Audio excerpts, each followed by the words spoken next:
We're at the start of the Brighton Marathon run today. I'm going to be running for CAFOD in aid of my daughter's Candlelight Fund, the Lily May Alice CAFOD Candlelight Fund, to try and raise some money.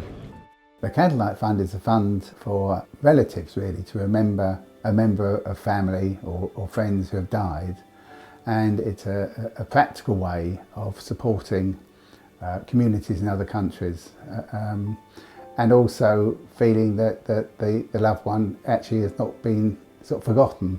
My daughter was expecting twins, her third and fourth children, and they were going to be a boy and a girl. We knew that, and she was due for a checkup just after Christmas. And Ian rang from the hospital, and I picked the phone up to say that one of the twins had died. Lily had died. Well, we set up the Candlelight Fund in 2008, mainly to find some sort of consolation for my daughter and son-in-law at the time. Frank and I talked about it, and we thought one of the only things we could do was to find some purpose, that the twin had been lost. Lily's fund is many different things. It's sort of split into two groups. So we have Lily's fund that keeps her alive and with us, and Lily's fund that helps other people and other babies in other countries. We originally started it as something that we'd put a little bit of money into every now and then at Lily's birthday and Christmas time for CAFOD and the good work they do. But from there, it's something that I suppose as your children grow up, the fund grows up with her.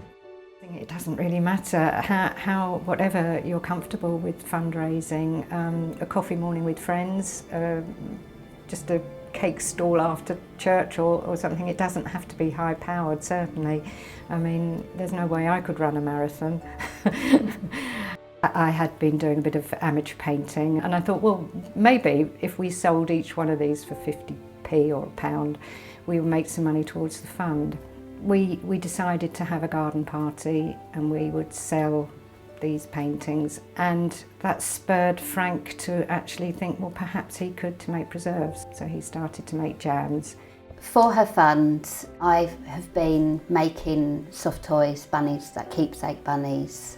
Ian my husband has been running. He's done the Run to the Beats, and he's done the London Marathon last year, and he's about to do the Brighton Marathon.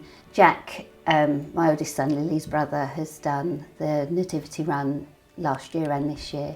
I dressed up as a sheep to raise money for my sister's Candlelight Fund by doing a nativity run for CAFOD.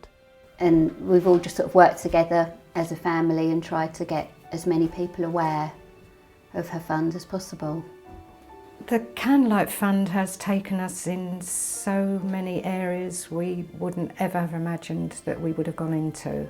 Like 4 years ago, if you'd said this is what we'd be doing together as a family, I couldn't have even imagined it. It's brought us together. It's made us feel very much part of the CAFOD family. It just took us off into a completely different direction. Lily's fund means everything really to our family. It's our way of almost expressing our grief through it and making this terrible situation we found ourselves in a really positive thing. If people are thinking of setting up a fund, I think the first thing I'd say is do it.